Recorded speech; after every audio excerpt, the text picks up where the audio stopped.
ஹalleluya ஹalleluya ஹalleluya. கர்த்தருடைய பரிசுத்த நாமத்திற்கு மகிமையும் ஸ்தோத்திரம் உண்டாவதாக.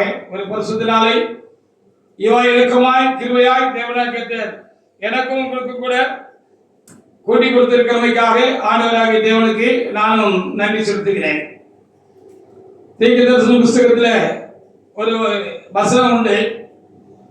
பாதிக்கப்பட்ட ஸ்திரீயை காட்டிலும் அநாத ஸ்திரீகளுக்கு அநேக பிள்ளைகள் உண்டு என்று ஒரு வார்த்தை நான் அடிக்கடி வாசித்து எண்ணி பார்த்த ஒரு வார்த்தையா இருக்கிறது. அப்படி போல பதவதன்னு ஆலய நிறைய ஆத்துமாக்கள் இருக்கிறது.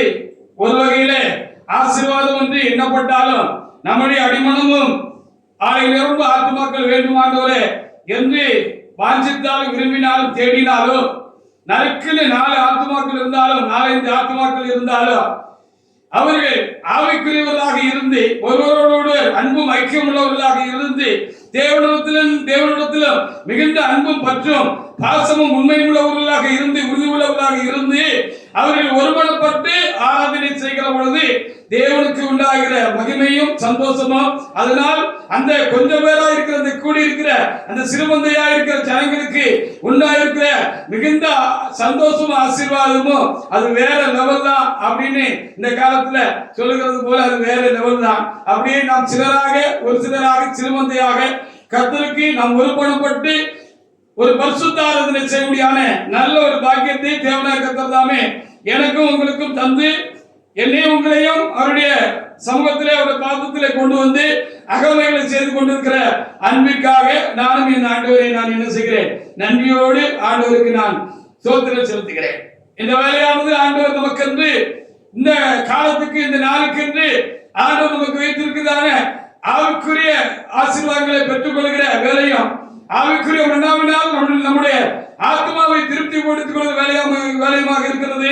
கர்த்தர் பரத்திலிருந்து நல்ல வார்த்தைகளை தேவனாகிய நமக்கு அனுப்பி தருவாராக. இந்த நாளுக்குரிய வார்த்தைக்காக நான் தேவனுடைய சமூகத்திலே காத்திருந்த பொழுது ஆண்டவர் மார்க்குக்கு எழுதின சுவிசேஷ புஸ்தகத்தில் 3ஆம் அதிகாரத்தில் 33 முதல் 35 வரைக்கும் வசனங்களை இன்றைக்கு நமக்கு பிரசங்க வாக்கியமாக தந்திருக்கிறார். தியானிக்கும்படியாக தியான பகுதியாக தந்திருக்கிறார். கர்த்தருடைய துணையோடு கூட ஆவியோடு துணையோடு கூட அந்த வார்த்தைகளை தியானிப்பதற்கு இறைவனாகிய தேவன் நமக்கு உதவி செய்வாராக. எடுத்த ஒருவர் எழுந்து நின்று வாசிக்கிறார். மார்க்கு 3ஆம் அதிகாரத்தில் 33 முதல் 35 வரைக்குள்ள வசனங்களை வாசிக்கலாம். மார்க்கு 3:33 முதல். அவர்களுக்கு அவர் பிரதியுத்தரமாக என் தாயார் யார், என் சகோதரர் யார் என்று சொல்லி தம்மை சூழ உட்கார்ந்தவர்களை சுற்றி பார்த்து இதோ என் தாயும் என் சகோதரன் இவர்களே, தேவனுடைய சித்தப்படி செய்கிறவன் எவனோ சகோதரன் என் சகோதரி எனக்கு தாயுமாக இருக்கிறான் என்றார். அவனே எனக்கு சகோதரனும் எனக்கு சகோதரியும் எனக்கு தாயுமாக இருக்கிறான் என்றார் என்று இயேசுசாமி அவர் சொன்னார் என்று சொல்லி நமக்கு இங்கே வார்த்தை எழுதி கொடுக்கப்பட்டிருக்கிறது. அதற்காக நாம் ஆண்டவரை நாம் என்ன செய்ய வேண்டும், அதிகமாக நாம் ஸ்தோத்திரிப்போமாக.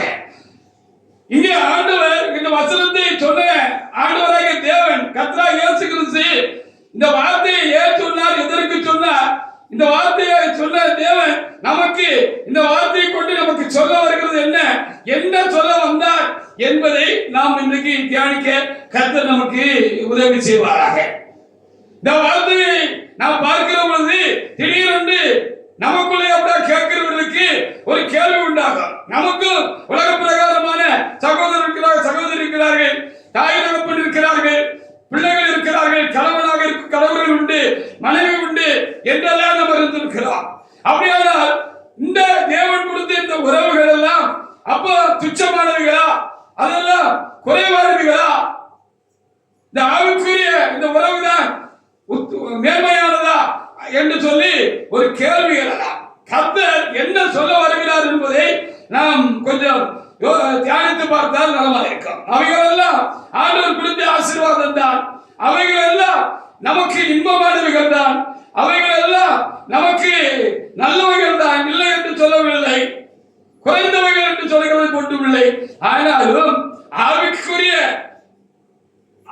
உறவுகளுடைய ஐக்கியத்தையும் அன்பையும் சிநேகத்தையும் இந்த உலகத்திலே தேவனாய் கர்த்தர் நமக்கு கொடுத்த அன்பான உறவுகளுடைய ஐக்கியத்தையும் சிநேகத்தையும் நாம் வைத்து பார்க்கிற பொழுது என்ன இருந்தாலும் கர்த்தர் நமக்கு தந்த இந்த மாம்சத்திற்குரிய உறவுகளை காட்டிலும் ஆவிக்குரியவருடைய உறவு மகா பெரிது, அது மேன்மையானது என்பதுதான் என்பதை அவர் சொல்ல வருகிறார். ரெண்டையும் ஒப்பிட்டு பார்க்கிற பொழுது இந்த பிந்தின உறவு இருக்கிறது அல்லவா, ஆவிக்குரிய உறவு இருக்கிறது அல்லவா, அது ரொம்ப வசதி தான் என்று நாம் விலகிக் கொள்வதற்காக கர்த்தர் என்ன செய்திருக்கிறார், அங்கே இப்படி சொல்லி இருக்கிறார் என்று சொல்லி பார்க்கிறோம். எந்த சூழ்நிலையில் அவர் சொன்னார் என்று 31 இருந்து நீங்க வாசிச்சா கூட நலமாக இருக்கும். வாசிங்க, 31 முதல் வாசிக்கலாம். வாசிங்க. அப்பொழுது அவருடைய சகோதரரும் தாயாரும் வந்து, அப்பொழுது அவருடைய சகோதரரும் தாயாரும் வந்து வெளியே நின்று அவரை அழைக்கும்படி அவருக்கு ஆள் அனுப்பினார். ஆமா, அவரை ஒரு வீட்டுக்குள்ள இருந்து தமக்கு அன்பான ஆவிக்குரிய சகோதரர்களும் சகோதரிகளும் ஆவிக்குரிய ரீதியாக தாயின் தகப்பனுமாக இருக்கிற ஒரு பெரிய கூட்டத்திலே, ஆவிக்குரியவர்களாக இருக்கிற கூட்டத்திலே அவர் என்ன செய்து கொண்டிருந்தார், ஆவிக்குரிய காரியங்களை, கர்த்தருக்கு அடுத்த தேவனுக்கு அடுத்த காரியங்களை அவர் அவர்களுக்கு போதகம் பண்ணி கொண்டிருந்தார். கூட்டம் நிரம்ப இருந்துச்சு. ஒருவேளை அந்த இருந்த வீட்டுக்கு வெளியிலேயும் இருந்திருக்கலாம். சீசர்கள் கூட்டம், சீசர்கள் கூட்டம் மிகுதியாக இருந்திருக்கலாம். அவரை பார்க்க வேண்டும், அவரோடு கூட பேச வேண்டும் என்று எண்ணி அவரை பெற்ற சாயம் அவரோடு உடன்பிறந்தான சகோதரர்கள் சகோதரிகளும் என்ன செய்திருந்தார்கள், வெளியிலே வந்து நின்னாங்க. அவங்க உள்ள போய் அவர்கிட்ட பேசணும், அவரை பார்க்கணும்னு நினைச்சாலும் உள்ள போக முடியாத அளவுக்கு அங்க என்ன செஞ்சிருந்தது, கூட்டம் இருந்தது. அப்ப அங்க இருந்து என்ன செஞ்சாங்க, ஒருத்தர்கிட்ட ஒருத்தர் சொல்லி அப்படியே அந்த செய்தியை என்ன செஞ்சாங்க, ஆண்டவர்கிட்ட கடத்தி வந்தாங்க, பாஸ் பண்ணாங்க அப்படின்னு சொல்லப்பட்டிருக்கிறது. அப்படியே பாஸ் பண்ணி அப்படி ஆண்டவருக்கு பக்கத்துல முன்னால இருந்த ஒரு சகோதரனோ ஒரு சகோதரியோ யாரோ ஒருவர் சென்றிருக்கிறார்கள். இப்படி சொன்னதாக அடுத்த வசனத்தில் எழுதப்பட்டிருக்கிறது.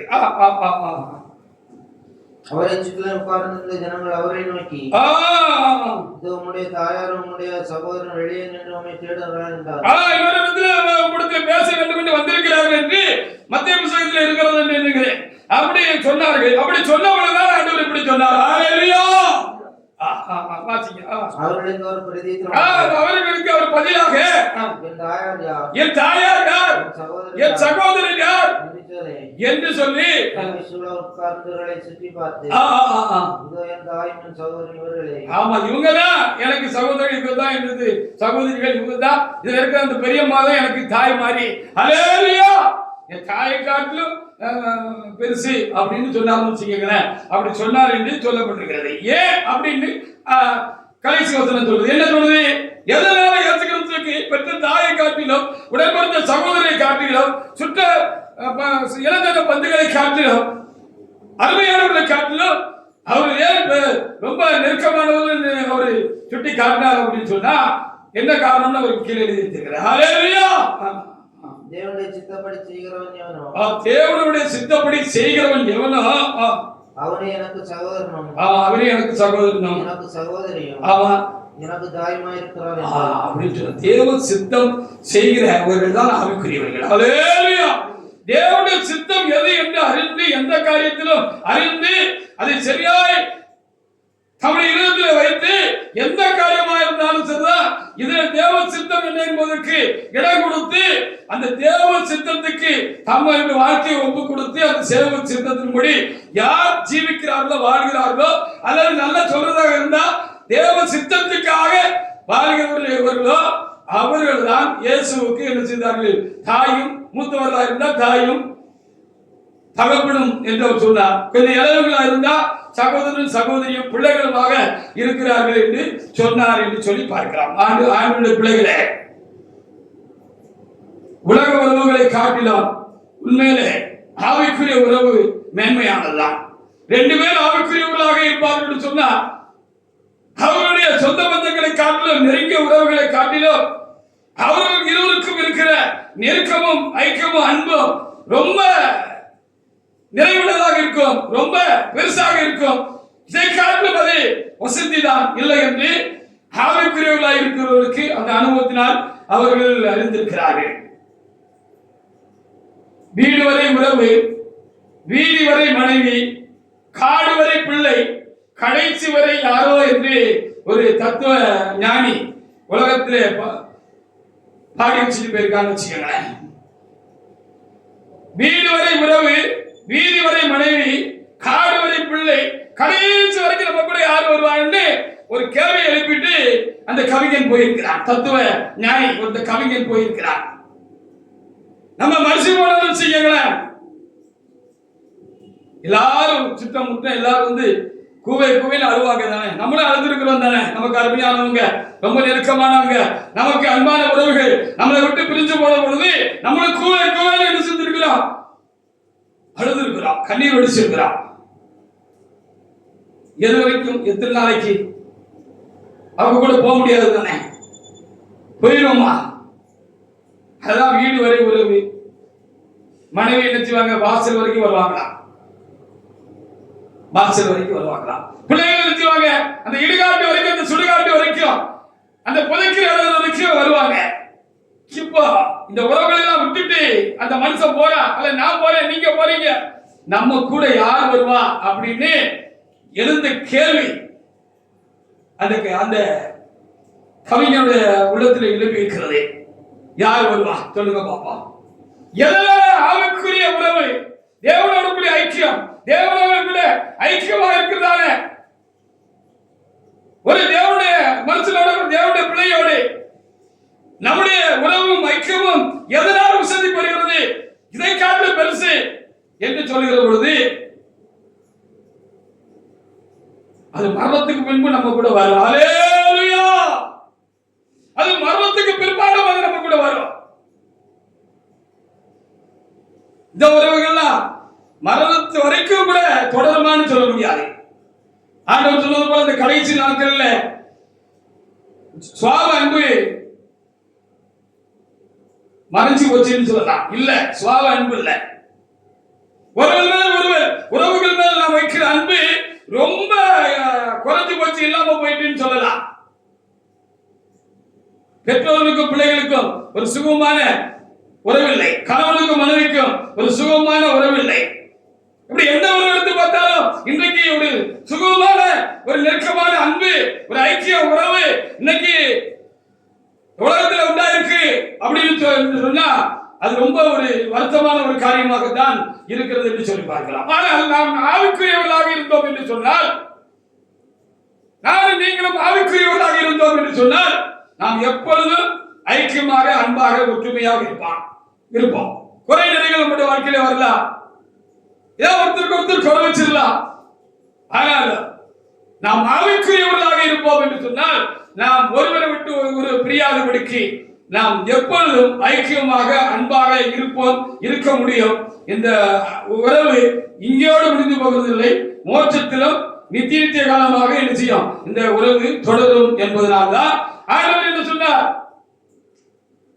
இப்படி கையை காட்டி அங்க உட்கார்ந்து இருந்த தேவனுடைய பிள்ளைகளை பார்த்து அவர் என்ன சொன்னார், இவர்கள் தான் என்னுடைய தாயார், இவர்கள் சகோதரர்கள், சகோதரிகளின் பிள்ளைகள் என்று சொன்னார் என்று சொல்லி நாம் என்ன செய்ய வேண்டியிருக்கிறது, பார்க்க வேண்டியதாக இருக்கிறது. நம்ம ஆவிக்குரியவர்களாக இருந்தோம்னா நம்முடைய ஐக்கியம், அன்பு எப்பொழுதும் நிலைத்த ஒன்றாக இருக்கும். நாம் எப்பொழுதும் ஐக்கியம், அன்புமாக இருப்போம். உலக உறவுகளை போல் நாம் இருக்க மாட்டோம் என்பதை நாம் கருத்திலே கொள்ள வேண்டாம். நாம் ஆவிக்குரியவர்களா இல்லையா என்பதை நாம் நிதானிக்க வேண்டியவர்களாக நாம் என்ன செய்திருக்கிறோம், இருக்கிறோம். நாம் ஆவிக்குரியவர்களாய் பிதாவின் சித்தம் செய்கிறவர்களா இராவிட்டால் நம்முடைய நெருக்கமும் நம்முடைய ஐக்கியமும் என்ன செய்யாது, நிற்காது.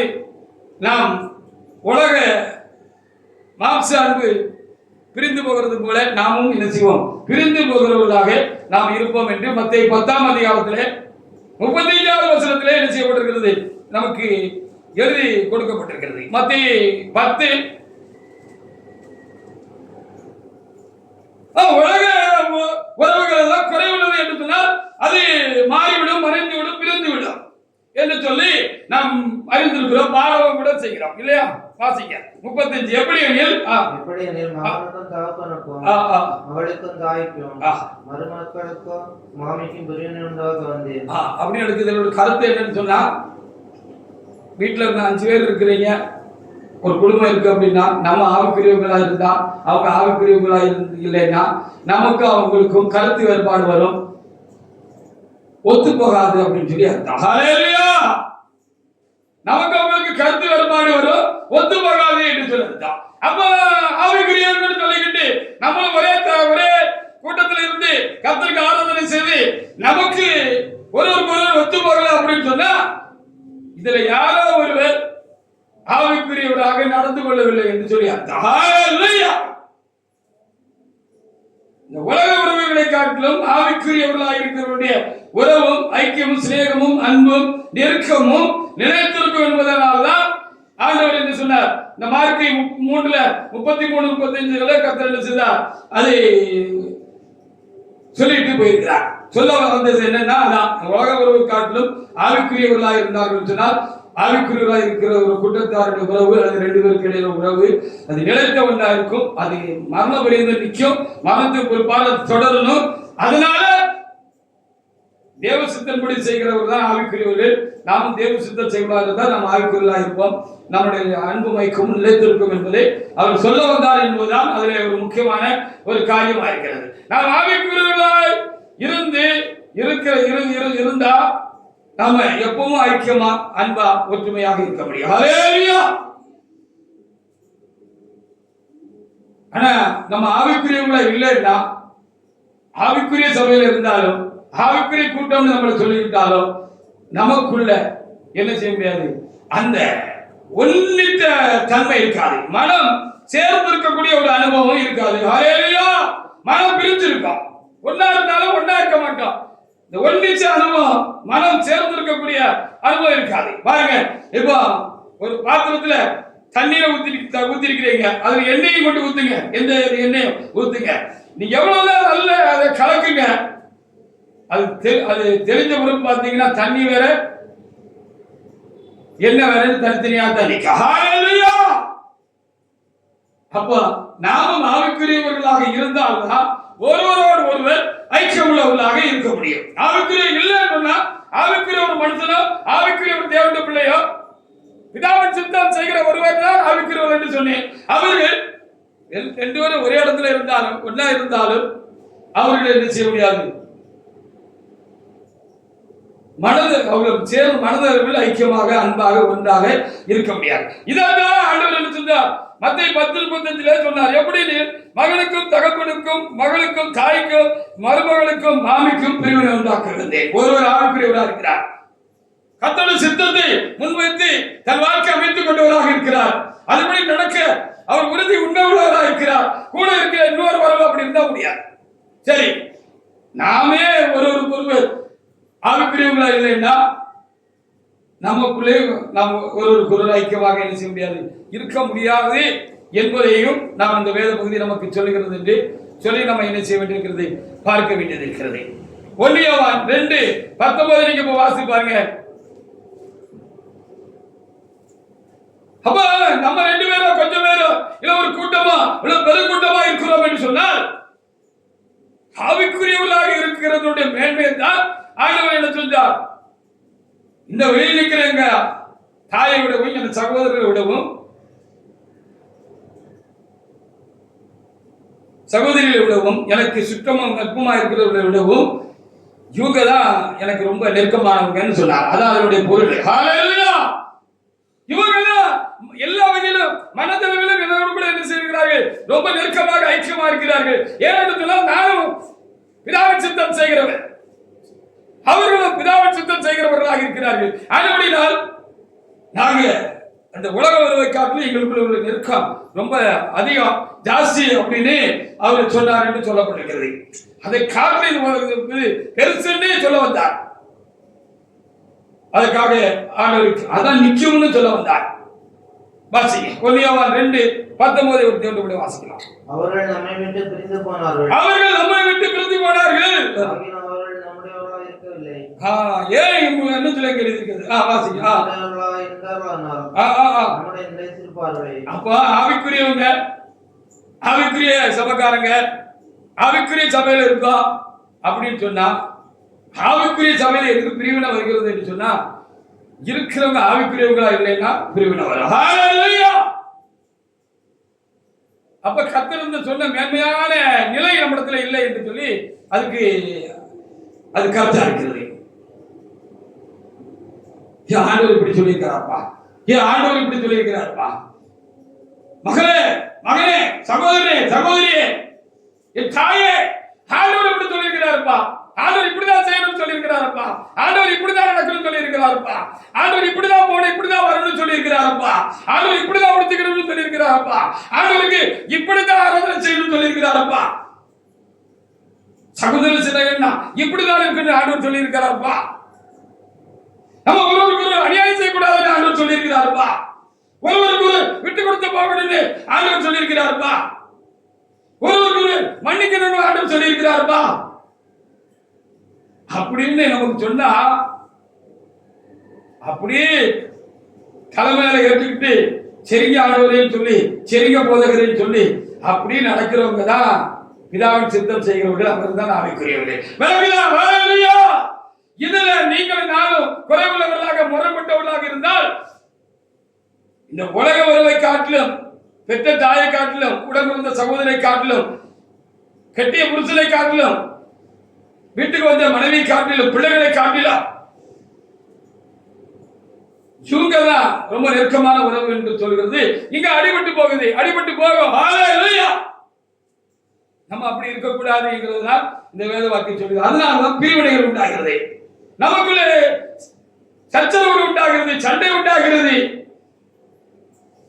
நாம் ஒருவருக்கு ஒரு சிநேகமாக ஐக்கியமாக மனதிலே சேர்ந்து இருக்க முடியவில்லை. ஹalleluya. உறவு பேசினாலும் உள்ளம் அதுக்கு மாறா இருக்குன்னு நான் சொல்ல வரேன். அப்படி இருக்கக்கூடாதுன்னு சொல்ல வரேன். ஹalleluya. எதுக்கு அங்க சுத்தி இருந்தவங்களை பார்த்து கையை நீட்டி ஆண்டவர் சொன்னார் அப்படின்னு சொன்னா, அவங்க பிதாவின் சித்தம் செய்கிறவர்கள், அவர் ஆவிக்குரியவர்கள். ஆனபடினால ஆண்டவர் என்ன சொன்னாலும் அவரை பின்பற்றி போவாங்க, அவர் சொன்னபடி செய்வாங்க. அப்படி இருக்கிறதுனால இந்த காரியம் தான் பெருசுன்னு ஆண்டவர் சொன்னார் என்று சொல்லி நீங்க பார்க்கலாம். அப்ப பிரிவினை ஏன் உண்டாகிறது என்று சொல்லி பார்க்கலாம்.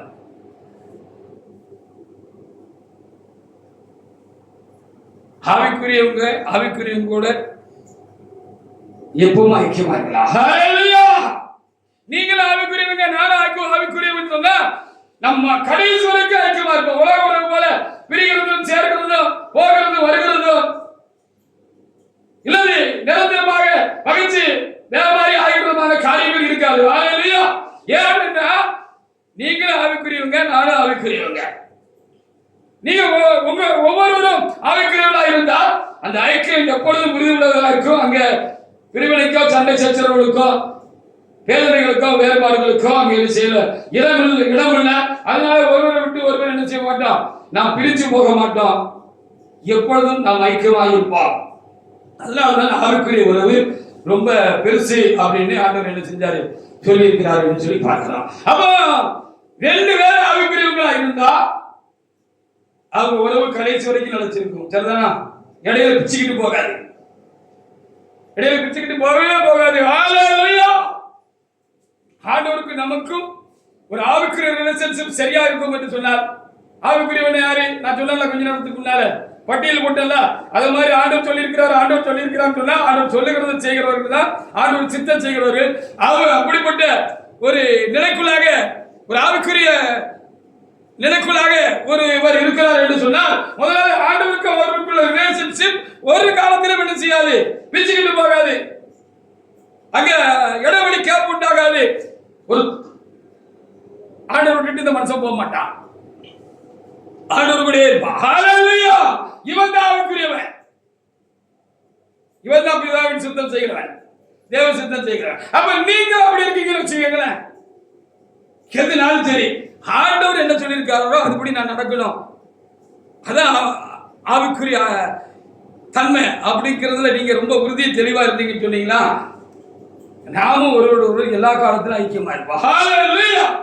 ஏன் பிரிஞ்சு போனோம், ஏன் பிரிஞ்சு போறோம், நல்ல தெளிவா இருக்கணும். ஆவிக்குரியவன் பிதாவின் சித்தம் செய்கிறதுல உறுதி உண்மை உள்ளவர்களாக இருப்பார்கள். ஹalleluya.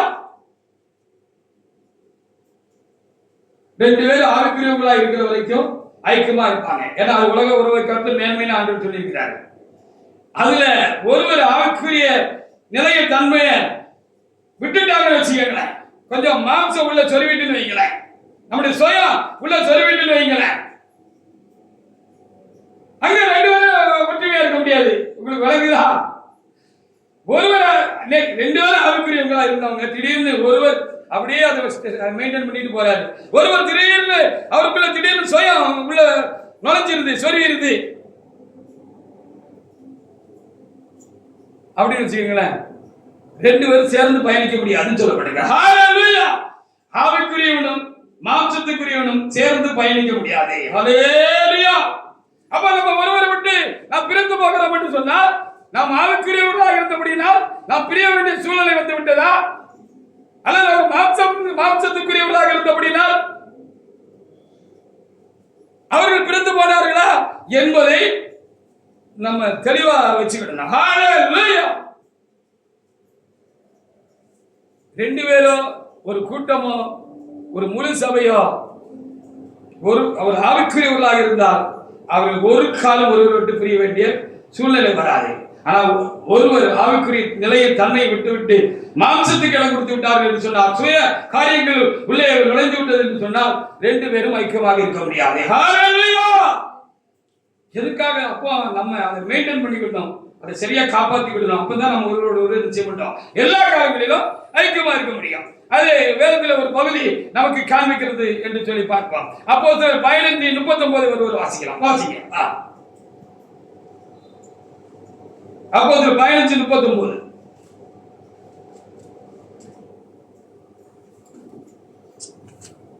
இதை பற்றி அவர்களுக்குள்ளே கடும் கோபம் உண்டானபடினாலே அவர்கள் ஒருவரை விட்டு ஒருவர் பிரிந்து போனார்கள். அல்லேலூயா. பர்னபா என்கிற ஒரு தேவனுடைய மனுஷனை குறித்தும் பவுல் என்கிற ஒரு தேவனுடைய மனுஷனை குறித்தும் அவர்களுக்கு இருந்த ஐக்கியத்தை குறித்தும் சிநேகத்தை குறித்தும் அவர் பிரிந்த காரியத்தை குறித்து இங்கே எழுதப்பட்டிருக்கிறது. ஹல்லேலூயா. ரெண்டு பேரும் தேவ சித்தம் செய்யும்படியாக தங்களை ஒப்புக் கொடுத்தவர்களாக இருந்தார்கள். ஹல்லேலூயா. ரெண்டு பேரும் என்னது? தேவ சித்தம் செய்யும்படியாக தங்களை ஒப்புக் கொடுத்தவர்களாக இருந்தார்கள். இவரை குறித்து முந்தைய பகுதிகளில் நாம் வாசிக்கிற பொழுது என்ன சொல்லி இருக்கிறது என்று சொல்லி பார்க்கிற பொழுது, அங்கே சபையில ஒரு ஸ்பெஷல் மீட்டிங் நடந்துச்சுன்னு வச்சுக்கீங்களேன். ஸ்பெஷல் மீட்டிங் நடந்திருந்ததை பரிசுத்தவான்கள் எல்லாம் கூடி வந்திருந்தார்கள், தேவதூதர்கள் எல்லாம் கூடி வந்திருந்தார்கள், அப்போஸ்தலர்கள் கூடி வந்திருந்தார்கள், தீர்க்கதரிசிகள் கூடி வந்திருந்தார்கள். இப்படி கூடி வந்து அங்கே கர்த்தருக்கு ஒரு ஆராதனை செய்து கொண்டிருந்த பொழுது பரிசுத்த ஆவியானவர் அங்கே இருந்தான மூப்பரிடத்துல பெரிய பாஸ்டர்ட்ட ஆண்டவர் பேச ஆரம்பித்தார். இந்த பர்னபாவையும் பவுலையும் நான் குறித்து வைத்திருக்க ஊழியத்துக்காக அவங்களை தனியா பிரிச்சு அவங்களை சேர்த்து அந்த ஊழியத்துக்கு அனுப்புங்க அப்படின்னு சொல்லி அவரு தீர்க்கத்தை அவருக்கு வெளிப்படுத்தல் உண்டாயிட்டு என்று முந்தின பகுதிகளில் எழுதியிருக்கிறது. ஹல்லேலூயா. ஆவிக்குரிய உறவு மேன்மையானதுதான். நாம் எல்லாரும் ஆவிக்குரியவர்களாக இருந்தால், இரண்டு பேர் ஆவிக்குரியவர்களாக இருந்தால்தான் அவர்களுடைய ஐக்கியம் இங்கே சொல்லப்பட்டது போல இந்த உலக உறவை காட்டு மேன்மையா இருக்கும். இல்லைன்னா அதை விட அது ரொம்ப அசிங்கமா போயிடும் என்பதை நான் ரொம்ப தெளிவா வச்சுக்கிறேன். அப்படிதான் அவரை பிரிச்சு விட்டாங்க. உடனே அவரை கூப்பிட்டு அவர் தலையில மூப்பர்களா தலை வச்சு ஜெபம் பண்ணி அவரை அதிகாரப்படுத்தி எழுதிட்டாங்க. ரெண்டு பேரும் சேர்ந்து போய் இந்த ஊழியத்தை செய்யுங்கன்னு சொன்னாங்க. ஆரம்பத்தில் அப்படிதான் அவர்கள் ஊழியம் செய்தார்கள். ரெண்டு பேரும் ஆவிக்குரியவர்களாக இருந்தார்கள். ரெண்டு பேரும் சேர்ந்தே எங்கே போனார்கள், சேர்ந்தே பயணித்தார்கள். அவர்களுக்கு வேற்றுமை என்கிற நிலை இல்லை, பெரியவன் சின்னவன் என்கிற உணர்வு ரெண்டு பேருக்கு இல்லை. இந்த பர்னபாவுக்கு இல்லை, இந்த பவுலுக்கு இல்லை. சேர்ந்து ஊழியம் செஞ்சாங்க, சேர்ந்தே எங்கே போனாங்க, சேர்ந்தே இருந்தாங்க, சேர்ந்தே அவர்கள் ஜெபம் பண்ணாங்க. எல்லாம் சரியா போய்கிட்டு இருந்துச்சு. இதுல திடீர்னு காலத்துல ஒருவருக்குள்ள என்ன ஆயிட்டுன்னா, அந்த ஆவிக்குரிய நிலையில கொஞ்சம் அவரு தாழ்ச்சி அடைஞ்சிட்டான்னு சொல்றா, குறைஞ்சு போனாருன்னு சொல்றதான்னு தெரியல. பர்னபா என்பவர் எதுக்கு இவங்களுக்குள்ள கோபம் ரெண்டு பேரும் பிரிஞ்சு போனாங்கிறது அங்க எழுதப்பட்டிருக்கிறது. நான் முதலே சொன்னேன், யார் பிதாவின் சித்தத்தை எந்த ஒரு காரியத்திலும் சிறுசோ பெருசோ எந்த ஒரு காரியத்திலும் அவர்கள் செய்கிறார்களோ, நான் முன் சொன்னது போல செய்தார்களோ, இப்படிதான் சொல்லியிருக்கு ஆண்டவர், இப்படிதான் சொன்னார், இப்படிதான் சொன்னார், இப்படித்தான் நடக்கணும், இப்படித்தான் வரணும், இப்படித்தான் போகணும், இதுல இப்படித்தான் இருந்துக்கணும்னு சொன்னாலோ அதுல உறுதியா இருக்கிறவங்க தான் ஆவிக்குரியவர்கள் என்று நான் சொன்னேன். ஹல்லேலூயா. முதல்ல 2 பேரும் உறுதியா தான் இருந்திருக்கிறாங்க. வாசிங்க பார்க்கலாம். அப்போஸ்தலர் 15:37 முதல் வாசி பாருங்க. எங்க இவங்க ஏன் பிரிஞ்சு போனாங்க? ஒருவர் ஆவிக்குரிய நிலையிலிருந்து பிதாவின் சித்தம் செய்கிற நிலையிலிருந்து கொஞ்சம் டவுன் ஆயிட்டாரு. அதனால 2 பேரும் இதுவரைக்கும் ஒன்னிச்சு பயணிச்சவங்க ஒன்னிச்சு பயணிக்க முடியல. ஆவிக்குரியவங்க மாம்சத்துக்குரியவங்களோடு சேர்ந்து பயணிக்க முடியாது. ஹல்லேலூயா. சேர்ந்து இருக்க முடியாது. வாசிங்க. அப்பொழுது பர்னபா என்பவன் மார்க்கு என்னும் பெயர் கொண்ட யோவானை கூட அழைத்து கொண்டு போக வேண்டும் என்றான். அப்படின்னு சொன்னதாக இங்க எழுதியிருக்கிறது. வாசிங்க. பவுல் அவன் பம்பிலியா நாட்டில் நம்மை விட்டு பிரிந்து நம்முடைய கூட ஊழியத்தில் வராதனாலே அழைத்து கொண்டு போகக்கூடாது என்றான். இதை பற்றி அவர்களுக்குள்ள கடுங்கோபம் உண்டபடியினால் அவர்கள் சேர்ந்து ஊழியம் செய்ய வேண்டிய அவர்கள் ஒருவரை விட்டு ஒருவர் பிரிய வேண்டியதாயிற்று. பர்னபா மார்க்கை கூட்டிக் கொண்டு கப்பல் ஏறி சீப்புருத்தேவுக்கு போனான்.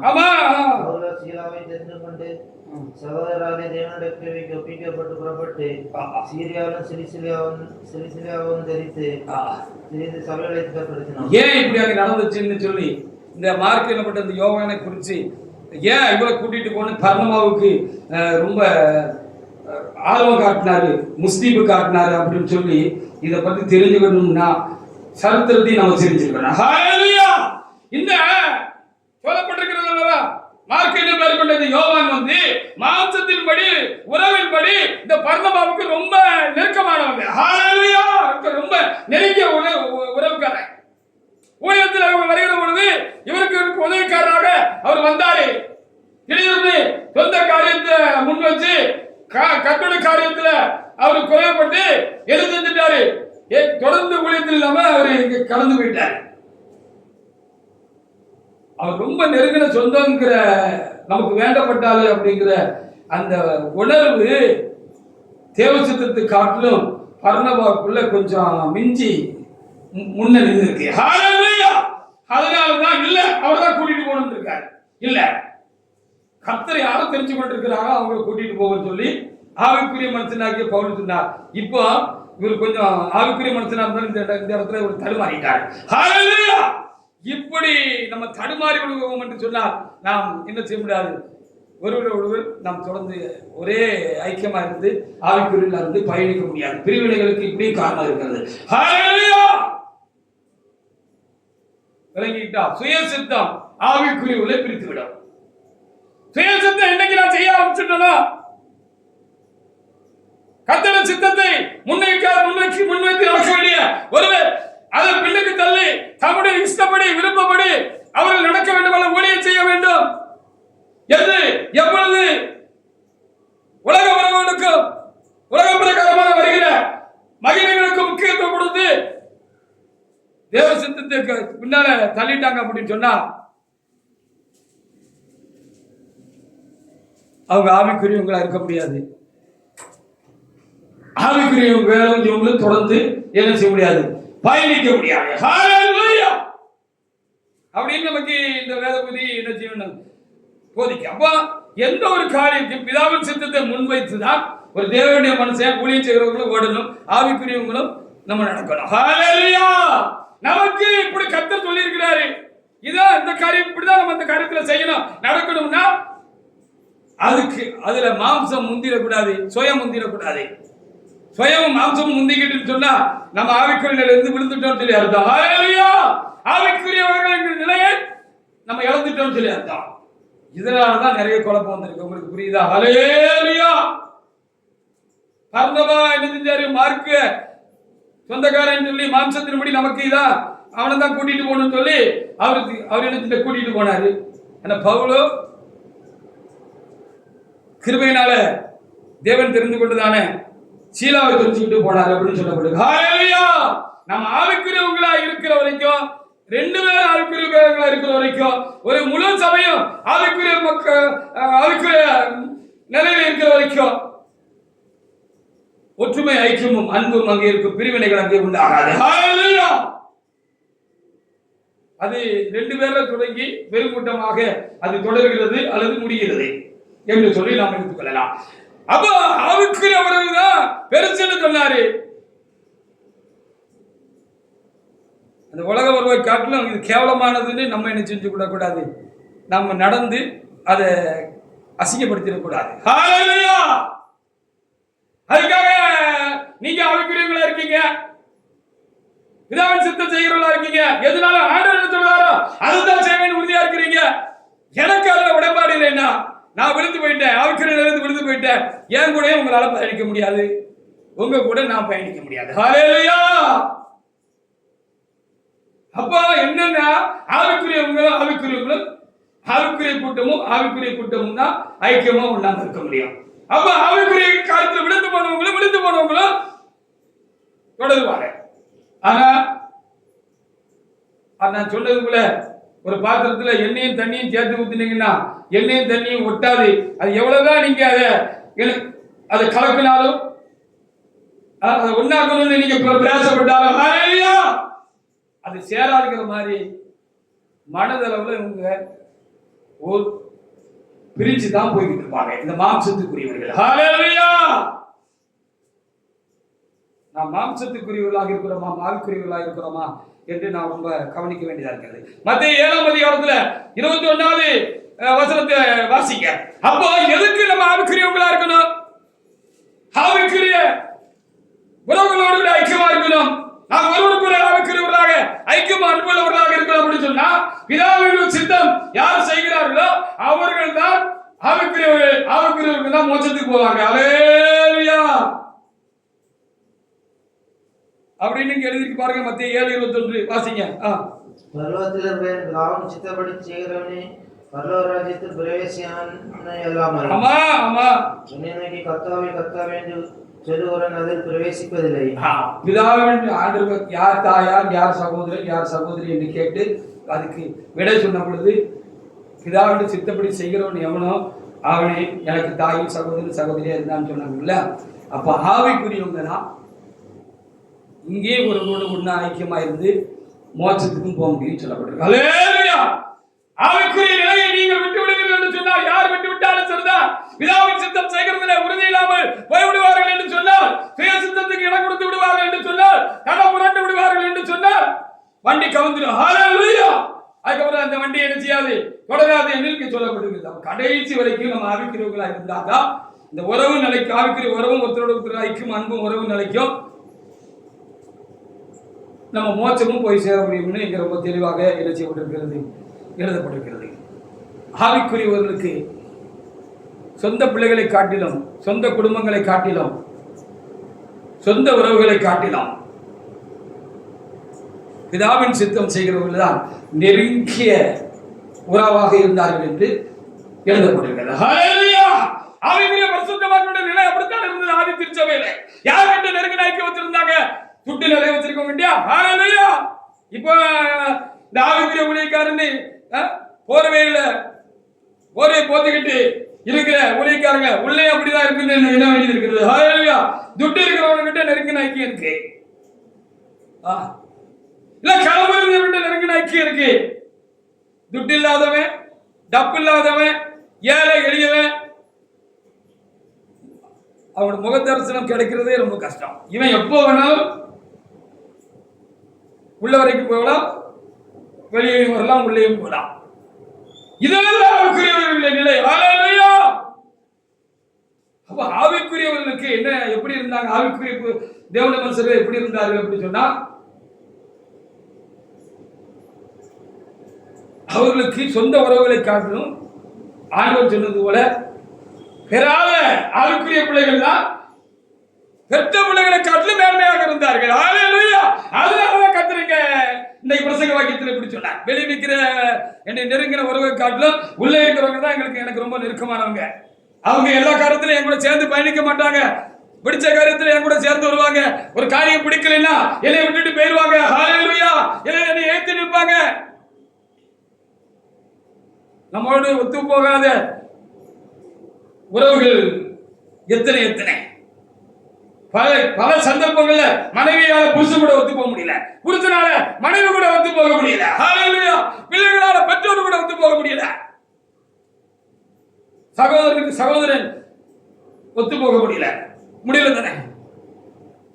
அப்ப அது கொஞ்சம் வசதி கம்மி தானே எந்த உறவா இருந்தாலும். ஆனா ஆவிக்குரிய உறவு, நம்ம ஆவிக்குரியவர்களாக எப்பொழுதும் அப்படியே நம்மள மெயின்டைன் பண்ணிட்டு கீப் அப் பண்ணிட்டு வருவோம் அப்படின்னு சொன்னா நம்முடைய உறவு எப்பவும் சேர்ந்தே இருக்கும், மனதளவிலும் சேர்ந்திருக்கும். எல்லா சூழ்நிலையிலும் நம்ம ஒருத்தருக்கு ஒருத்தர் அட்ஜஸ்ட் பண்ணி போவோம், ஹalleluya, சேர்ந்திருப்போம்.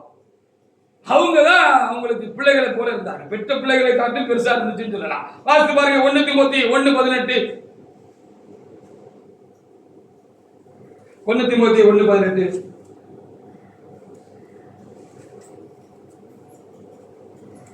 தீத்து 1:1 இன்னொரு ஆளை எடுத்து வைங்க பார்ப்போம். என்னைக்கு தான் வாசிக்கிறது நம்ம? தீத்து 1:1 ரெடியா எடுத்து வச்சுக்கோங்க. 1 தீமோத்தி 1:18. குமாரனாகிய தீமோத்தேயுவே, என் குமாரனாகிய தீமோத்தேயுவே, உன்னை குறித்து முன்னுண்டான தீர்க்கதரிசனம்படியே நீ அவர்களை முன்னிட்டு நல்ல போராட்டம் போராடும்படி இந்த கட்டளை உனக்கு ஒப்பிக்கிறேன். இந்த தீமோத்தியை பார்த்து மகனே, என் ஆவிக்குரிய மகனே என்று சொல்லி அவர் கூப்பிட்டார், ஹalleluya.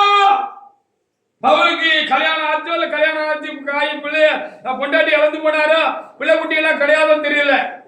அவர் ஒரு விரத்தினராக இருந்து முயற்சித்தவர் போல தெரிகிறது. சிலர் அவர் விரத்தினர் இருந்தார் சொல்றாங்க, சிலர் சின்ன வயசுல அவருக்கு மனைவி வந்து விட்டார் அப்படின்னு சொல்றாங்க. சரியாது நமக்கு. ஆனா அவரு மனைவி இல்லாதவராக இருந்தார், குடும்பம் இல்லாதவராக இருந்தார், ஹalleluya. ஆனா இப்ப அவருக்கு யாரு உறவு?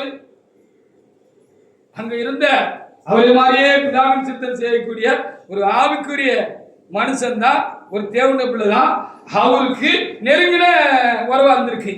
அவரை மகன்கிற சாணத்துல வச்சிருந்திருக்கிறார், ஹalleluya. சரி, இப்ப தீர்த்து 1:1 வாசிங்க பாப்போம். தேவனுடைய ஊழியக்காரனும் தேவனுடைய ஊழியக்காரனும் இயேசு கிறிஸ்துவினுடைய அப்போஸ்தலனாகிய பவுல் பொதுவான விசுவாசத்தின்படி உத்தம குமாரனாகிய அப்ப தீர்த்து குறித்து பவுல் என்ன சொன்னாரு? என் மகனே அப்படி கூப்பிட்டார், உத்தம குமாரன் சொன்னார், ஹalleluya. பெத்த பிள்ளை இருந்தா கூட இப்படி எனக்கு ஒரு சேவகம் செய்ய மாட்டான், நான் சொன்னதை அப்படியே கேட்டு நடக்க மாட்டான், கீழ்படிய மாட்டான். நான் என்ன சொன்னாலும் ஆண்டவர் சொன்னதாக ஒத்துக்கொண்டு ஒப்புக்கொண்டு ஏற்றுக்கொண்டு என்ன சொன்னாலும் செய்வான். எப்படி ஐக்கியமா இருந்திருக்கிறாங்க பாத்தீங்களா? நமக்குள்ள ஐக்கியம் அப்படி இருக்கு இல்லைன்னா நம்ம ஆவிக்குரியவர்கள் இல்லை, அதுல ஏதோ நம்ம கொஞ்சம் ஒரு தாழ்ந்த நிலையில இருக்க, குறைவா இருக்கும்னு அர்த்தம். ஹalleluya.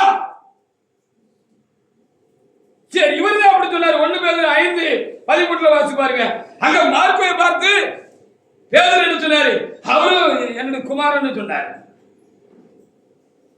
சுற்றி இருக்கிறவர்களை பார்த்து அவர் கைகளை நீட்டி, யார் என் தாயார், யார் என் சகோதரன், யார் என்னுடைய சகோதரன், யார் எனக்கு பிள்ளை என்று கேள்வி கேட்டு கையை காட்டி எனக்கு முன்னால உட்கார்ந்து என் போதகத்தை கேட்டு அதன்படி நடக்கிற இவர்கள் தான் எனக்கு பிள்ளைகள், எனக்கு சகோதரர் சகோதரி, தாய் தகப்பன் அப்படின்னு ஆண்டவர் சொன்னார்.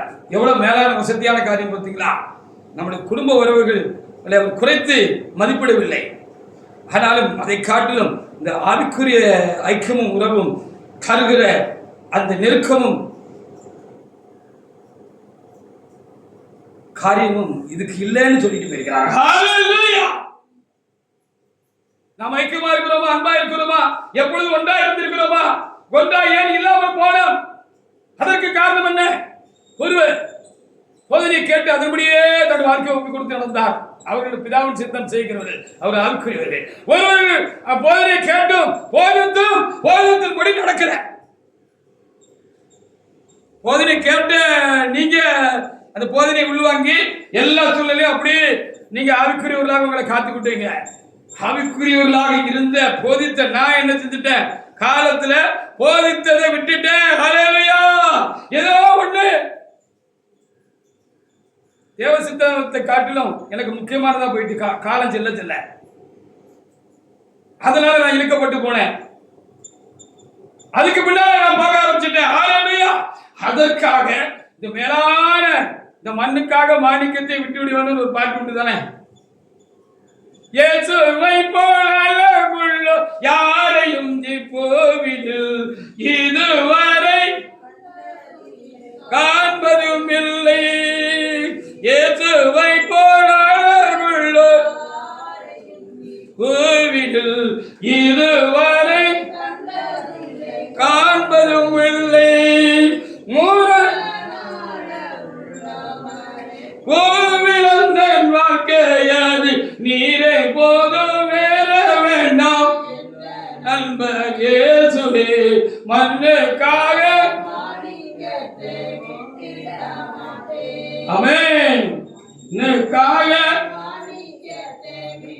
அப்பா இதெல்லாம் மண்ணுன்னு இந்த லோக சுக மேன்மை எல்லாம் இந்த உலகத்தில் கிடைக்கிற கனம் மகிமை பதவி சுகம் அல்லது வேற ஏதோ ஒரு சுகம் இல்ல எதா இருந்தாலும் ஒண்ணுமில்லைன்னு தெரிஞ்சுக்கிட்டு வந்து ஆண்டவர் சொன்னபடி நடக்கிறவங்க தான் ஆவிக்குரியவங்க.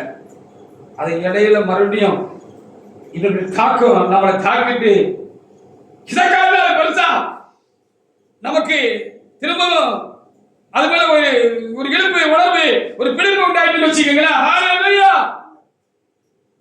போதிச்ச நம்ம அதை விட்டுருவோம். போதனை கேட்டவரு ஆவிக்குரிய காரியத்தில் உறுதியா இருந்தாருன்னா அவரு நீங்களும் ஒத்து பயணிக்க முடியாது. கண்டிப்பா ஒத்து பயணிக்க முடியாது. அப்போ இது ஒரு மேன்மையான ஒரு இந்த உலகத்தோடு முடிந்து போகிற ஜீவனோடு முடிந்து போகிற உறவல்ல ஆவிக்குரிய உறவு.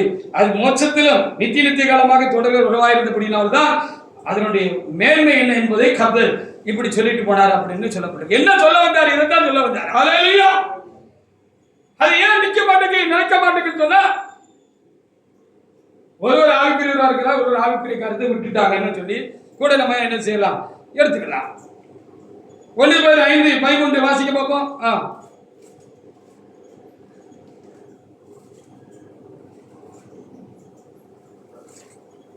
1 Peter 5:13 உங்களுடன் கூட தெரிந்து கொள்ளப்பட்டிருக்க பாபிலோனிலுள்ள சபையும் குமாரனாகிய மார்க்கு உங்களுக்கு வாழ்த்து சொல்லுகிறார். குமாரனாகிய மார்க்கு என்று அங்கே சொல்லப்படுது. ஹல்லேலூயா. சரி, இவங்க அப்படி இருந்தாங்க. தேவனுடைய மனுஷர்கள் ஆவிக்குரியவர்களா இருந்தாங்கன்னா அவர்கள் மகனே என்று சொன்னவர்களும் ஆவிக்குரியவர்களா இருந்ததுனால அவருடைய ஐக்கியம் எப்பொழுதும் ஒருவரோட ஒரு நிரந்தரமான ஐக்கியமும் நிலையான ஐக்கியமும் பிதாவோடு குமாரனோடும் அவர்கள் ஒருவரோடும் ஐக்கியமாக இருந்திருக்கிறார் என்று நம்ம பார்க்க முடியும். அப்போ சில 20:4 அவங்களுக்கு ஒரு நெருக்கடி வந்தபோது பிள்ளைகளோட விட்டுட்டு ஓடிடுவாங்க. இந்த காலத்தில் அவங்களுக்கு ஒரு நெருக்கடி பிரச்சனை வந்த பொழுது இவர்கள் எழுச்சினார்கள். அவர்களுக்கு பக்கபலமா நின்றாங்க. ஐயா மேல விழுற அடி முதல்ல நம்ம மேல விழுறன்னு சொல்லி அவங்க என்ன செஞ்சாங்க? ஐயாவுக்கு பாதுகாப்பா சுற்றி நின்னாங்க அப்படின்னு இங்க எழுதப்பட்டிருக்கிறது. வாசிங்க. அப்போ சில 20:4 பெரேயா ஊரானாகிய சேபாத்தாரும் தெசலோனிக்கேயரில் அரிஸ்தார்க்கும் செக்குந்தும் தெர்பேயனாகிய காயுவும் தீமோத்தேயும் ஆசியா நாட்டானாகிய தீகுக்கும் துரோபிக்கும் ஆசியா நாட்டு வரைக்கும் அவனுக்கு வாழ்த்து சொல்லியிருந்தார்கள். வழித்துறையாக இருந்தார்கள். நல்ல தெளிவா வாசிங்க. இந்த அந்த பிரதர் காரியம் மறைக்கினா நீங்க கொஞ்சம் முன்னால போட்டுக்கோங்க. அந்த லைட் உங்களுக்கு வந்து கிடைக்கும். கொஞ்சம் முன்னால கூட போட்டுக்கலாம். ஷேட் அடிச்சாலும் அடிக்கும். இல்லைன்னா பெரிய இது கூட வச்சுக்கலாம். கொடுத்தேன் நீங்க எல்லாம் வேண்டாம் நல்லா தெரியுதுன்னு அப்புறம் ஏன் தடுமாறுது ஏன் தடுமாறுதுன்னு அது மாற்றணுங்கிறது தான் பிரயாசப்படுத்தேன் நான். அது வழித்துணையில் இருக்கா எப்படின்னு பாருங்க. இப்போ திரும்ப வாசிங்க. கடைசி பகுதியை வழித்துணைக்கு வந்தார்கள் இருக்கா? வாசிங்க. வழித்துணைக்கு மைக்கில் வாசிங்க. வாசிங்க. வழித்துணைக்கு இல்லையா? அப்படி என்ன இருக்கு? அப்போ வேற இருக்கு. நான் தான் தப்பா சொல்லுதுன்னா அப்போ சிலர் 20 செங்குந்தும் என்ன செஞ்சாங்க? வாசிங்க.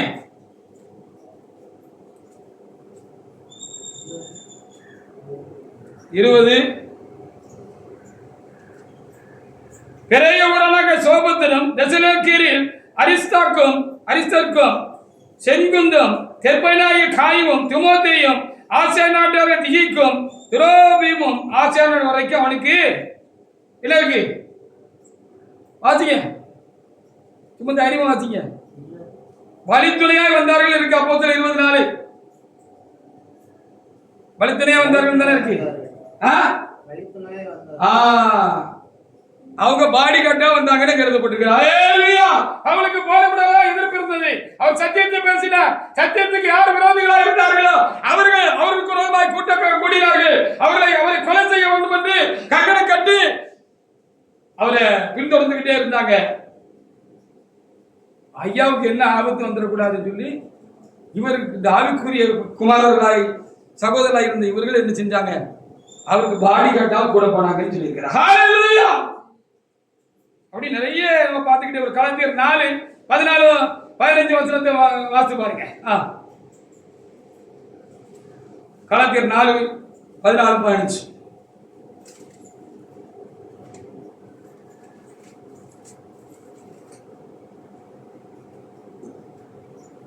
அப்பொழுது நீங்கள் கொண்டிருந்த ஆனந்த பாக்கியம் எங்கே? உங்கள் கண்களை பிடுங்கி எனக்கு கொடுக்க கூடுமானால் அப்படியே செய்திருப்பீர்கள் என்று உங்களுக்கு சாட்சியை சொல்லுகிறேன். நான் உங்களுக்கு சத்தியத்தை சொன்னதினாலே உங்களுக்கு சத்துருவானேனோ? ஹalleluya. அப்போ அந்த கலாத்தியா நாட்டின் சபையார் முதல்ல பவுலுக்கும் அவங்களுக்கும் ஒரு நெருக்கம் உண்டான காலத்துல கிறிஸ்து அறிவிச்ச அந்த ஆரம்ப காலங்கள்ல அவங்களும் ரொம்ப ஆவிக்குரிய நிலையில இருந்திருக்கிறாங்க. ஹalleluya.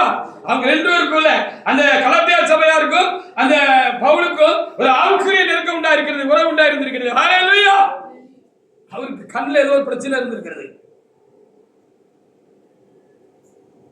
சரித்திர ஆராய்ச்சியாளர்கள் என்ன சொல்கிறார்கள் சொன்னா, அந்த கண்ணை குருடா போச்சு, கண்ணு தெரிஞ்சது இல்ல, குருடா போய் கண்ணு தெரிஞ்சாலும் ஒரு நீர் பவுலுடைய கண்ணில இருந்து வடிஞ்சுக்கிட்டே இருந்துச்சான். அது ரொம்ப நாட்டமா துர்நாட்டமா இருந்தா, பக்கத்துல போனா அவ்வளவு துர்நாட்டம் அடிக்குமா. ஹalleluya.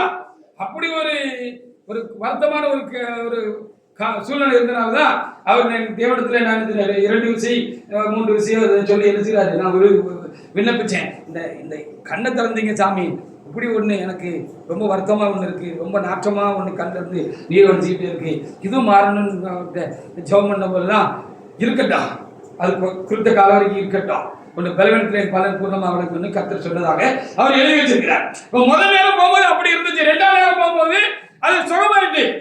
அப்படி ஒரு ஆரோக்கியமான அறிவுறுப்பான காரியம் என்னோட சரத்துல உண்டாயிருந்த போதிலும் ஏன் கண்ணு உங்களுக்கு தாரையா மாற்றி வச்சிருமையான்னு கேட்கிற அளவுக்கு ஆவிக்குரியவர்களாக நெருக்கமா இருந்ததாக சொல்கிறார். ஹalleluya. சரிதானே? இப்படி சொல்லப்பட்டிருக்கிறது. ஆவிக்குரியவர்களாக இருந்தால் எப்பொழுது நாம் ஒன்றாயிருக்க வேண்டும். ஆனா ஒருத்தர் ஆவிக்குரியவர்களா இருந்து ஒருத்தர் ஆவிக்குரியவங்களா இல்லைன்னா காலத்துல எல்லாம் மாறிட்டீங்கன்னு சொன்னா, அவர் தலைவரா இருந்தாலும் அவர் கூட ஆவிக்குரியவர்களா இருக்கிற ஒரு சின்ன பையன் என்ன செய்ய மாட்டான், அவங்க கூட ஐக்கியமாக தொடர்ந்து போக முடியாது. ஹalleluya. தலைவரா இருந்தாலும் அவங்க ஆவிக்குரிய காரியத்துல விழுந்து போனாங்க, கர்த்தர் சித்தம் செய்கிறதுல பெரிய பெரிய தப்பு ஓட்டக்காரிக்கு பண்ணிட்டாங்க அப்படின்னா திரும்ப அவங்க 2 பேரும் சேர்ந்து பயணிக்க முடியாது. விளங்குது உங்களுக்கு? அப்படி பயணிக்கணும்னா ஐயா பாக்கெட்ல இருக்கிற ஏதாவது ஒண்ணுக்காகவோ, ஐயா மூலமா எனக்கு ஏதாவது நல்ல காரியம் நடக்குமா என்கிறதுக்காகவோ நான் ஆவிக்குரிய நிலையிலிருந்து விழுந்து போன ஒருவரோடு கூட நான் சேர்ந்து பயணிக்க நான் ஆசைப்படுவேன். அப்ப நானும் ஆவிக்குரியம் இல்லை. ஹalleluya. நானும் ஆவிக்குரியம் இல்லை.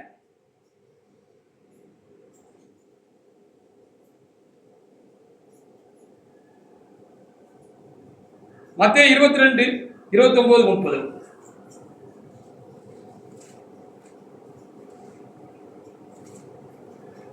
அப்பா உலக உறவுகள் எல்லாம் இந்த உலகத்தோடு என்ன செய்து விடுகிறது, முடிந்து விடுகிறது. இருக்கும் போதே தொடர்றதில்லை. அண்ணன் தம்பி ஐக்கியமா இருக்கிறவங்க எத்தனை பேர் சொல்லுங்க பார்ப்போம். பெற்றோரும் பிள்ளைகளும் சமாதானமா எல்லா காலத்திலும் இருந்துன்னு சொல்றவங்க எத்தனை பேர் சொல்லுங்க பார்ப்போம். மாமன் மருமக மாமி சித்தப்பா பெரியப்பா உலகத்தோடு முடியறதுக்கு முன்னாலே நம்ம உறவெல்லாம் எப்பமோ எடுத்துட்டு கேன்சல் ஆயிட்டு தானே.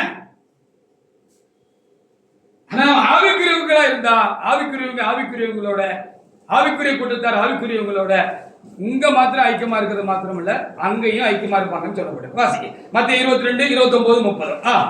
இயேசு அவர்களுக்கு பிரதித்திரமாக வேத வாக்கியங்களின் வல்லமை அறியாமல் ஆமா அறியாமல் தப்பான எண்ணம் கொள்கிறீர்கள். உயிர்த்தெழுதலில் கொள்ளுவனையும் கொடுப்பனையும் இல்லை. ஆமா அங்க இந்த வரவெல்லாம் வராது. அங்க போய் மகனே மகளே என் வீட்டுக்காரியே என் புருஷனே என் அண்ணையே தம்பியே அதெல்லாம் அங்க கிடையாது. அலையலையோ என்ன சொல்லியிருக்கீங்க வாசிங்க. அங்க கொள்வனையும் கொடுப்பனையும் இல்லை. எந்த உலக பிரகான உறவும் இல்லை. அவர்கள் பரலோகத்திலே தேவதூரை போல் இருப்பார்கள். தேவதூதர்களை போல இருப்பார்கள் சொல்லப்படுகிறது.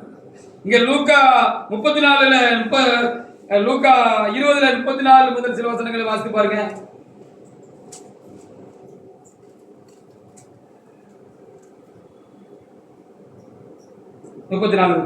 இயேசு அவர்களுக்கு பிரயோஜனமாக இந்த பிரபஞ்சத்தின் பிள்ளைகள் பெண் கொண்டும் பெண் கொடுத்தும் வருகிறார்கள். மறுமையை மருத்துவர்கள் வந்திருக்கிறதை குறித்து அடைய பாத்திரவான்களாக என்ன பண்ணுகிறார்களோ பெண் கொள்வதும் இல்லை பெண் கொடுப்பதும் இல்லை. அவர்கள் இனி மறிக்கவும் மாட்டார்கள். அவர்கள் உயிர்த்தெழுதலின் பிள்ளைகளாக முடியாது. தேவதூதருக்கு போனவருமாய் தேவனுக்கு பிள்ளைகளுமா இருப்பார்கள். ஆமா நம்ம இங்க ஆவிக்குரியவங்களா இருந்து ஐக்கியமா இருந்தோம்னா நம்ம மோட்சத்துக்கு போவோம். மறிச்ச பிறகு அந்த உறவு தொடரும். அங்கேயும் நம்ம தேவனுடைய பிள்ளைகளால் ஒருவருக்கு ஒருவர் சகோதரர்களாக சகோதரிகளாக ஐக்கியமும் அன்புமாக நித்திய காலமாக இருப்போம். அதனாலதான் இந்த உறவை காட்டு இந்த உறவு பெருசுன்னு ஆண்டவர் சொன்னாருக்கு வழங்குதா. இங்கேயே ஒன்னா அங்க போய் எப்படி ஒன்னா இருப்ப நீ? இங்கேயே பிதாவின் சித்தம் செய்யவில்லை என்றால் அங்க போய் எப்படி நீங்கள் பிதாவின் சித்தம்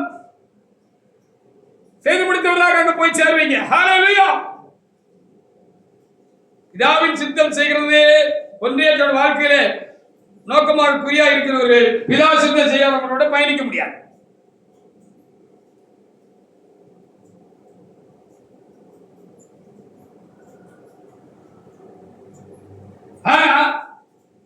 இந்த மாம்சமான உலகத்தில் நமக்கு இருக்கிற உறவுகள் இருக்கிறார்களா அவர்கள் ஆவிக்குரியவர்களாக இருந்துட்டாங்கன்னா அது ரெட்டிப்பான ஆசீர்வாதம். ஹல்லேலூயா. மாதாமா மாம்சத்தின்படி ஆண்டவருக்கு உறவா இருந்தார். பெற்ற தாயா இருந்தார். கூட 2 சகோதரிகள் எல்லாரும் சிறுவார அடிவாரம் வந்தாங்க. அவங்க சித்திமார் என்று சொல்லி வாய்ப்பில் எழுதியிருக்கு. இப்போ வாசிக்கிறதுக்கு நேரம் இல்லாத நான் சுருக்கமாக முடிக்கிறேன். அங்கே அன்பான உறவில்லாத அன்பான சிஸ்டர் வந்திருந்தாங்க. இந்த மாதாமாவும் கூட வந்திருந்த அவங்க எல்லாம் மாம்சத்தின்படி சொந்தக்காரங்களா இருந்தாங்க. ஆவியின்படி பிதாவின் சித்தம் செய்கிறவராக இருந்தாங்க. தேவ சித்தம் செய்கிறவராக இருந்தாங்க. இயேசுவோடு கூட கடைசி வரைக்கும் எல்லா இடத்துலயும் ஒன்னா பயணிச்சிருக்கிறாங்க. ஹல்லேலூயா. ஒன்னா பயணிச்சிருக்கிறாங்க. அவங்க அவருக்கு சீசரா இருந்திருக்கிறாங்க. அதனால அவர் மரித்து உயிர்த்தெழுந்த பொழுதும் அவங்க சபை கொண்டு பாமான பொழுது எழுப்பின பொழுது அங்கே அவர்கள் இருந்தார்கள் என்று எழுதுகிறது. அப்போஸ்தலர் 1:13-14 அவர்கள் தாயாரும் சகோதரர்கள் அங்க இருந்தாங்க. சகோதரர்கள் கூட இடைக்காலத்துல அவர் விசுவாசிக்கல. யோவான் 7:3 வசனங்களை நாம் அங்க வாசிக்கிற பொழுது என்ன சொன்னார்கள் என்று சொல்லி பார்க்கிற பொழுது அவரை விசுவாசிக்கல. அவர் ஆவிக்குரிய மனிதனா இருந்தார். தேவனுடைய மனுஷனா இருந்தார். ஆண்டவர் பிதாவின் சித்தம் செய்கிறவரா இருந்தார். இவங்க ஆவிக்குரியவங்களா இல்ல. சகோதரா இருந்தாலும் அவரை புரிஞ்சுக்கிட முடியல, அவரை அறிஞ்சுக்கிட முடியல. அதனால இவங்களுக்கு அவரை குறித்து ஒரு தெளிவு விசுவாசமும் அன்பு இல்லை. அதனால நீர் இந்த பண்டிகையில போய் உண்மை யாருன்னு காட்டும் அப்படின்னு இவங்களுக்கு விசுவாசம் இல்லாம சொன்னாங்கன்னு இருக்கு. ஆனா பின்னாட்களை பார்த்தாச்சுன்னா இந்த யாக்கோபு நிறுவத்தை எழுதின அந்த யாக்கோபும் இந்த யூதா நிறுவத்தை எழுதின யூதாவும் இயேசுவுக்கு சகோதரர்கள். ஹல்லேலூயா. அந்த உறவு எப்ப பெறப்பட்டுச்சு அப்படின்னு சொன்னா அவர் ஆவிக்குரியவர்களாக மாறின பொழுதுதான் மரணத்துக்கு பிற்பாடு அந்த உறவுகள்லாம் பலப்பட்டுச்சுன்னு சொல்லப்பட்டிருக்கிறது. பாத்தீங்களா? அப்ப அந்த உறவு எவ்வளவு பெருசு அப்படின்னு சொல்லி நம்ம பார்த்துக்கொள்ளலாம். நம்ம ஆவிக்குரியவர்களாக இருந்தால் கடைசி வரைக்கும் ஒருவர்கள் ஐக்கியமா இருப்போம், ஒன்றா இருக்கலாம். ஒருவர் ஆவிக்குரிய நிலையிலிருந்து விழுந்து விட்டால் அவர்களோடு கூட ஆவிக்குரியவர்களால் பயணிக்க முடியாது. இந்த ஆவிக்குரியவர்கள் இவர்கள் பயணிக்க மாட்டார்கள். அவர்களை இவர்கள் பகைப்பார்கள். ஹல்லேலூயா.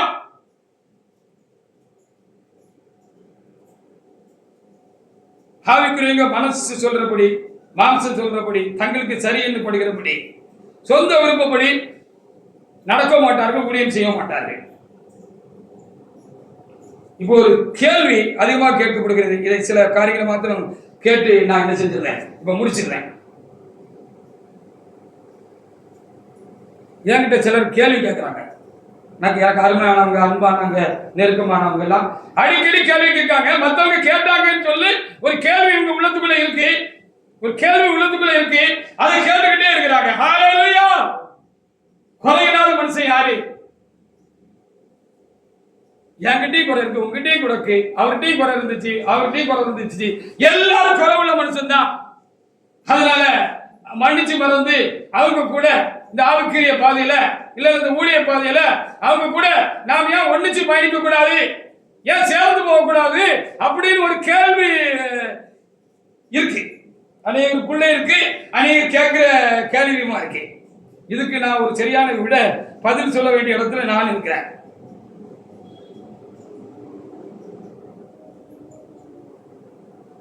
குறை வேறு குற்றம் வேறு, நல்லா புரிஞ்சுக்கோங்க. ஹல்லேலூயா. குறை வேறு குற்றம் வேறு, தவறு வேறு தப்பு வேறு, துணிகரமான பாவம் செய்கிறது வேறு, அநியாய அக்கிரமம் செய்கிறது என்பது வேறு. குறை இல்லாதெல்லாம் இதுல துணிகரமான பாவம். துரோகம் செய்கிறது பெரிய பாவம், நம்பிக்கை துரோகம் அதை விட பெரிய பாவம். பகை, கசப்பு, வைராக்கியம் இதெல்லாம் உள்ளுக்குள்ள வச்சுக்கிட்டு தேவ சமூகத்தில் நிக்கிறது இருக்கிறது பெரிய குற்றம். அது குறை கிடையாது. குறை என்ன தெரியுமா? ஐயா நல்ல மனுஷன் தான், பொசுக்குன்னு கோவப்பட்டுருவாரு, இதை வேணா குறையன்னு எடுத்துக்கலாம். அதை விட கொல்லும் பாவம் எல்லாம் கோபமும் மோசமானதுன்னு எழுதியிருக்கு. ஒரு பேச்சுக்கு சொல்லுது, ஐயா கோவப்படுவாரு, பொசுக்குன்னு கோவப்பட்டுருவாரு, கொஞ்சம் முற்கோபமான ஆளு, சடக்குன்னு ஏதாவது சொல்லிடுவாரு, பதறி பொய் சொல்லிட்டாரு, இதெல்லாம் குறை. இதை திருத்திக்கிடலாம். மற்றதெல்லாம் பயங்கரமான காரியம்.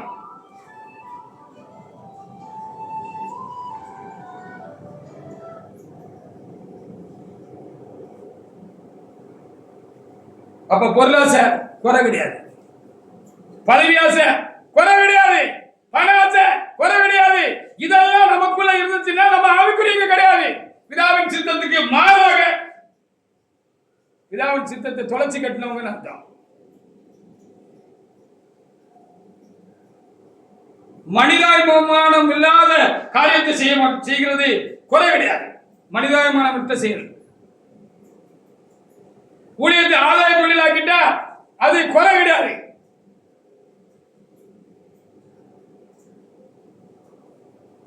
சரி, எல்லாரையும் மன்னிக்கணும். அவங்க ஆவிக்குரிய பாதை விட்டு விலகி செய்யக்கூடாததெல்லாம் செஞ்சு பெரிய குற்றவாளியா இருந்தாலும் அவர்களை மன்னிக்கணும். அது எந்த முரண்பாடும் யாருக்கும் இல்லை, எனக்கும் இல்லை. ஹல்லேலூயா. கண்டிப்பா இப்படிப்பட்ட நான் பட்டியலில் காண்பித்த காரியங்கள் எல்லாம் துணிகரமான பாவங்கள்.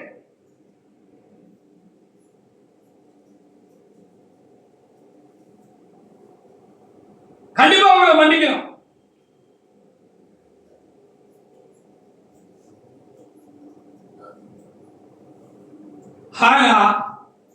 தலைவர்களா இருந்தாலும் ஊழியக்காரங்களா முன்னோடிகளா நமக்கு நின்னவங்க இப்படி ஒரு பெரிய காரியத்தெல்லாம் செஞ்சு பெரிய ஒரு நஷ்டத்தை தேவனுடைய காரியங்களுக்கு திருச்சபைக்கு உண்டாக்கிட்டாங்க அப்படின்னு சொன்னா இவங்க கூட சேர்ந்து ஊழியம் செய்ய முடியாது, இவங்க கூட சேர்ந்து பயணிக்க முடியாது. மன்னிச்சாச்சு.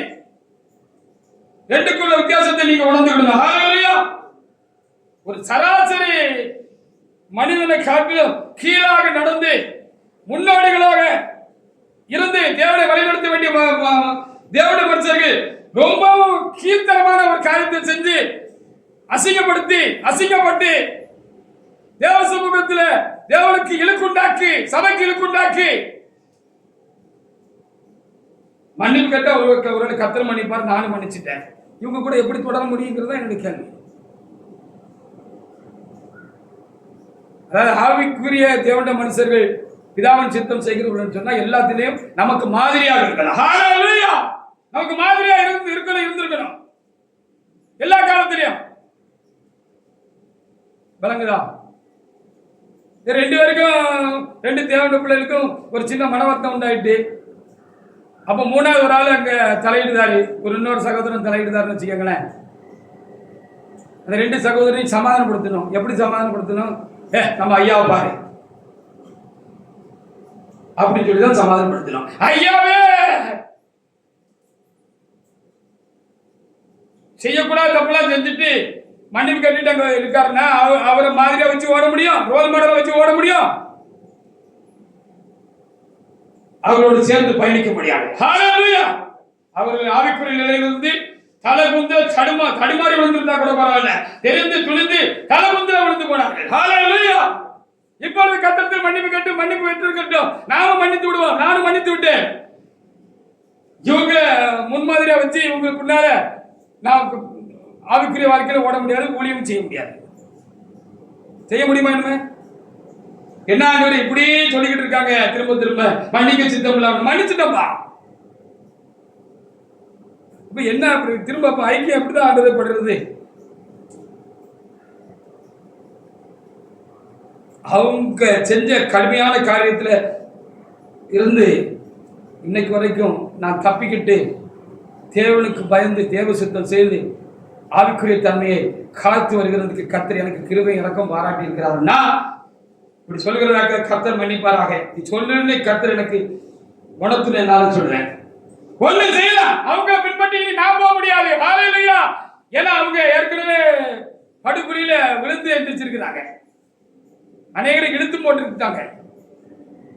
ஒண்ணு வேணா செய்யலாம்,